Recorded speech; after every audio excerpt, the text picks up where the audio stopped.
जय श्री कृष्ण दोस्तों। कैसे हैं आप सब? उम्मीद करती हूँ आप सब अच्छे होंगे।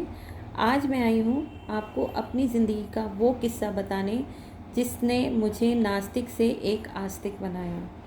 मैं अपने परिवार की सबसे बड़ी बेटी, 6 बहनों में सबसे बड़ी बहन, माता पिता की सबसे बड़ी संतान। हमारा कोई भाई नहीं। मेरे परिवार में दोस्तों सभी लोग शिव भक्त हैं। मम्मी पापा, मेरी बहनों से लेके सभी लोग। पापा अब नहीं हैं, लेकिन वो भी बहुत बड़े शिव भक्त थे। मेरे साथ ऐसा हुआ 2016 में, मेरी शादी के बाद हम सब का जून 2016 तारीख 8 एक प्लान बना कि हम सब लोग बद्रीनाथ जी जाएंगे दर्शन करने के लिए। हम सब, मेरा पूरा परिवार, साथ में मेरी मदर इन लॉ, हम लोग सब बद्रीनाथ जी के लिए निकले 8 जून को। ये वो तारीख थी जिसने मेरी जो ज़िंदगी की दिशा है उसे बदला। वही किस्सा मैं आज आप सबके सामने शेयर करूँगी। उम्मीद है कि आपको पसंद आएगा।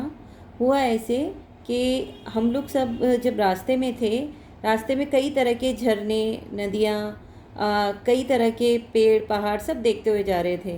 रास्ते में हम लोग बद्रीनाथ जी गए। वहाँ हमने दर्शन किए। अलकनंदा नदी जो है वहाँ बहती हैं। काफ़ी ऊंचाई पे हम लोग थे। तो वहाँ से आते टाइम, मतलब दर्शन सब जगह किए, लेकिन कहीं भी किसी भी नदी में हमने स्नान नहीं किया, ना ही गंगा जी का मतलब जल लिया। तो मेरे मन में एक इच्छा हुई भगवान जी से या नारायण से कि भगवान जी मुझे ना, जैसे बाणगंगा आप सभी लोग जानते हैं, बाणगंगा वैष्णो देवी जी में बहती हैं, कि मुझे उतने ही लेवल की कोई नदी चाहिए जिसमें मैं गंगा जी के पानी में उतर सकूं और मैं खेलूं उसमें। मतलब ये मेरी इच्छा हुई। कहते हैं ना दोस्तों, लेकिन कि जो भी कुछ हम मांगे हमें सोच समझ के ईश्वर से मांगना चाहिए। हम जो भी मांगते हैं सच्चे दिल से, वो ईश्वर हमें सब दे देते हैं। लेकिन मांगते टाइम हम बिल्कुल ये नहीं सोचते हैं कि उसका आने वाले टाइम में उसका अंजाम क्या होगा, या जो हमने मांगा है उससे और किसी को कोई नुकसान तो नहीं होगा।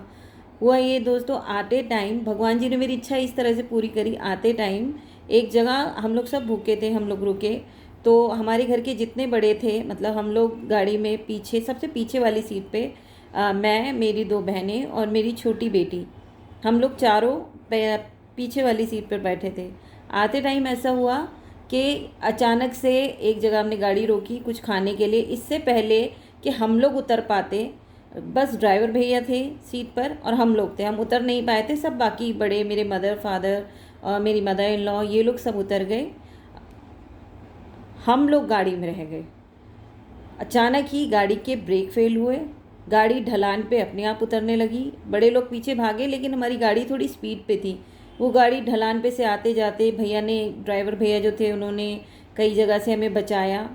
कोशिश की कि हम किसी से ना टकराए। हम चाहते, या ईश्वर की कृपा रही हमारे ऊपर कि कोई भी दुर्घटना हमारे साथ नहीं हुई। लेकिन वो गाड़ी जाकर उस पुल पे रुकी जिस पुल के नीचे गंगा जी बह रही थी। अपने आप गाड़ी वहाँ रुक गई। हम लोग वहाँ उतरे। हमने वहाँ गंगा जी में स्नान किया, थोड़ा सा खेला। अपने बड़ों तक, ऊपर तक कोई संदेश, किसी भी, जैसे जो भी गाड़ी जा रही थी, हमने उन तक पहुँचाया कि हम लोग सुरक्षित हैं, आप लोग चिंता ना करें। मेरा ये इस कहानी को आप सबको बताने का सिर्फ मतलब ये है कि मैंने मांगा, मेरी इच्छा नारायण ने पूरी की, कृष्ण जी ने पूरी की।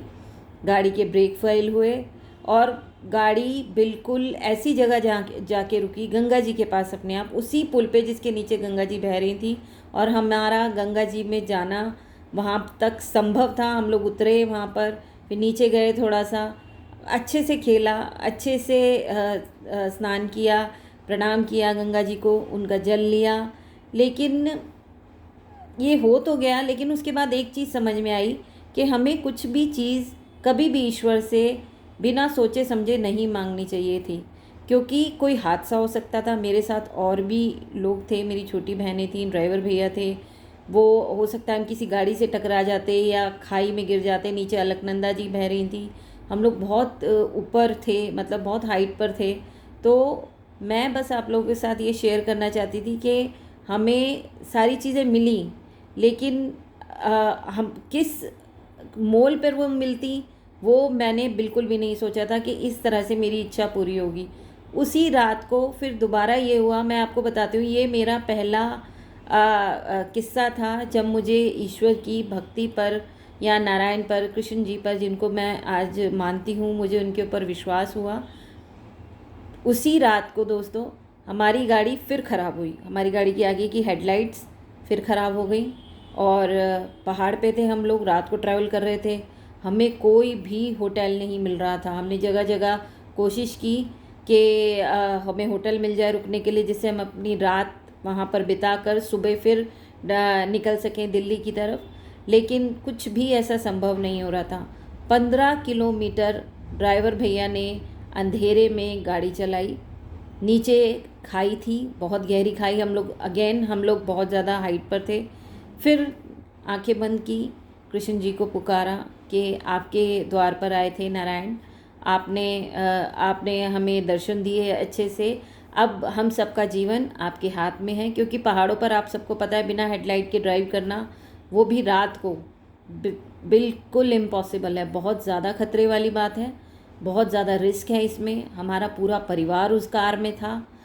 फिर जैसे ही कृष्ण जी का नाम लिया, उनको मन में पुकारा कि आप हमारी सहायता करो, तभी कहीं से 2 बाइक सवार हमारे साथ में से निकले।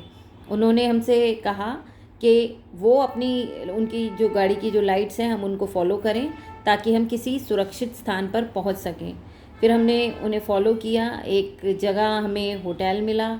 नारायण को बोला कि हमें यहाँ पर जगह मिल जानी चाहिए, क्योंकि सब बहुत डरे हुए थे, सबका दिमाग बहुत ज़्यादा ख़राब था। बड़े लोग घबरा रहे थे क्योंकि हम बच्चे भी उनके साथ थे।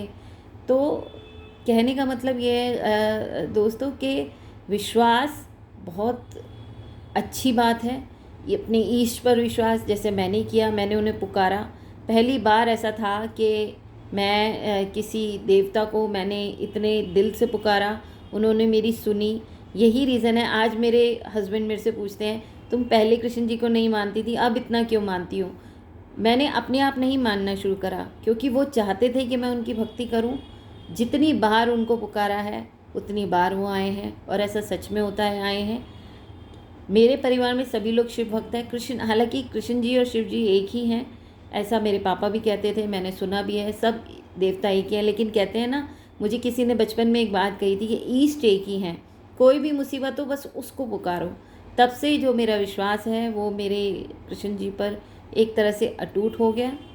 और आज का दिन है, उस दिन के बाद से आज का दिन है, मैं उन पर बहुत ज़्यादा विश्वास करती हूँ। लेकिन हाँ, मैंने उस घटना से एक सबक सीखा कि आज के बाद अगर कुछ भी मांगूंगी, पहले सोच समझ के मांगूंगी कि उस चीज़ से मेरे अपनों को या मुझे उस चीज़ से कोई प्रॉब्लम ना हो, मेरी वजह से कोई संकट में ना पड़े, मेरी इच्छा पूरी हो। लेकिन मेरी इच्छा पूरी होने के बदले किसी को भी कोई भी नुकसान नहीं पहुंचना चाहिए। जो मेरे लिए सही है ईश्वर मुझे वो दें, मेरे कान्हा जी मुझे वो दें। मैं उनके ऊपर अटूट विश्वास करती हूँ। आज से या अभी से नहीं, 2016 की उस घटना से, क्योंकि मैं हमेशा से इतनी ज़्यादा आस्तिक नहीं थी, मुझसे सेवा नहीं उठती थी दोस्तों। मतलब सेवा जैसे लोग मंदिर जाते हैं, पूजा पाठ करते हैं, बहुत ज़्यादा व्रत करते हैं, नहीं, मैं दिल से मानती हूँ और बहुत मानती हूँ, और पूजा भी करती हूँ। अपने घर में तुलसी माता की सेवा भी करती हूँ, लेकिन बहुत ज़्यादा व्रत नहीं करती, बहुत ज़्यादा मंदिर नहीं जाती। मेरा मानना है कि अपने माँ बाप को खुश रखो, अपने बड़ों को खुश रखो, छोटों को प्यार दो, जितना संभव हो सके दूसरों की मदद करो। उसी से मेरे जो कान्हा हैं वो मुझसे प्रसन्न हो जाएंगे, या वो मुझसे प्रसन्न रहते हैं। तभी आज इतने संकटों के बाद भी आज मैं स्वस्थ हूँ, मैं ठीक हूँ। तो मैं आपसे ये सब चीज़ें शेयर करना चाहती थी। अगर आपके साथ भी कभी कोई ऐसी घटना घटी है तो मुझे अवश्य बताएं, क्योंकि मेरी जीवन की ये सबसे बड़ी वो घटना थी जिसने मुझे एक आस्तिक में कन्वर्ट किया, मुझे कृष्ण भक्त बनाया। आज मैं गर्व से अपने आप को कृष्ण भक्त कहती हूँ, और सिर्फ कहती नहीं हूँ, मैंने जितनी बार भी उनको पुकारा है वो आए हैं, वो सच में आए हैं। उन्होंने हमेशा हमारी रक्षा की है। मुझे हमेशा अपने आसपास महसूस होते हैं। वो ऐसा हर उस इंसान के साथ होगा जिसका जो किसी पे जिसके कोई भी इष्ट हैं या जो किसी पर भी बहुत ज़्यादा विश्वास करता है, वो कोई भी देवता हो, कोई भी धार्मिक गुरु हो। मैं जानती हूँ कि सबकी ज़िंदगी में सबके अलग अलग धारणाएं हैं, सबके अपने अपने धर्म हैं और सबको पूरी आज़ादी है अपने अपने धारणाओं, अपने धर्म का पालन करने की। मेरा धर्म सबसे पहले मुझे इंसानियत सिखाता है, मेरे कृष्ण मुझे सबसे पहले मेरी इंसानियत सिखाते हैं, बुरी चीज़ों से अपने आप सीखना सिखाते हैं, क्योंकि सबसे बड़ी हूँ तो जाहिर है मुझे समझाने वाला बहुत ज़्यादा कोई नहीं था। मेरे से बहनें मेरी सब छोटी हैं, तो लेकिन यह है ना कि जिसके ऊपर कोई नहीं होता उसके ऊपर ईश्वर होते हैं। तो मेरे ईश्वर मेरे साथ हैं, मुझे सही गलत का भान करवाते हैं, मुझे अपने आप पता चल जाता है कि मैंने क्या गलत किया है। तो ये मेरे जीवन की एक वो सत्य घटना है जिसे मैंने आज आप सबके साथ शेयर किया। उम्मीद है कि आपके साथ अगर कुछ ऐसा हुआ होगा तो आप भी ज़रूर शेयर करेंगे। अब मैं वीडियो का अंत यहीं करती हूँ। राधे राधे।